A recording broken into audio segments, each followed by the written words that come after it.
Hello, good morning. আজ আমার জায়ের বেবি শাওয়ারের অনুষ্ঠান, এই জন্য সকাল সকাল রান্নার লোক এখানে চলে এসেছিল রান্না করতে।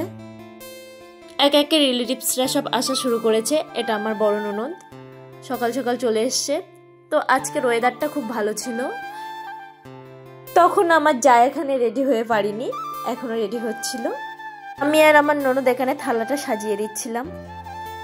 যা বসে পড়লো এখানে খেতে। যাকে খুব মিষ্টি লাগছিল আজকে দেখতে। একটু ছবি তোলা হলো, তারপরে একটু খাইয়ে দিলাম। তারপরে এখানে চলে আসলো আমার দেওর, যাকে একটু খাইয়ে দিল। এখানে আমার ননদের সাথে একটু ভিডিও কলে কথা বলছিলাম, যেহেতু ও বাড়িতে থাকে না। ওর খুব মন খারাপ হচ্ছিল আজকের দিনটা। আমার যাকে কেমন লাগছে আজকে দেখতে একটু কমেন্টে জানিয়ে দিও। তারপরে গেলাম একটু ওপরে খাওয়ার ওখানে। এটা আমার আরেকটা ননদ দিলে একটা বেগুনি, সেটাই খাচ্ছিলাম এখানে আমি। ফ্যামিলি কোনো প্রোগ্রাম হলে খুব ভালো লাগে। সব রিলেটিভসদের সঙ্গে দেখা হয়, অনেক গল্প হয়। জায়ের খাওয়া দাওয়া কমপ্লিট হয়ে গিয়েছে, সেগুলো আমি একটু গুছিয়ে রাখছিলাম এখানে। বাড়ির বড় বউ আমি, এই জন্য সব দিকে একটু নজর রাখতে হয়।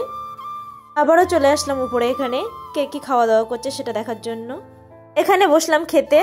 প্রথমে দিয়ে দিল শাক ভাজা, ডাল, বেগুনি, তারপরে ইঁচড় চিংড়ে। রান্নাগুলো সবগুলোই খুব ভালো হয়েছিল, সবাই বলছিল। তারপরে দিল মাছ, চাটনি, পাঁপড়, পায়েস, মিষ্টি। হলো আমি আর খাইনি। বেবিটার মা খেতে গিয়েছিল, একে একটু আমি রেখেছিলাম। সবাই মিলে এখানে করছিলাম আবারও গল্প।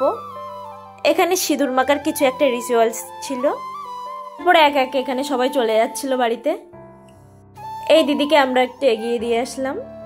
এই পর্যন্তই ছিল আজকের ভিডিওটা। সবাই ভালো থেকো, সবাইকে টাটা।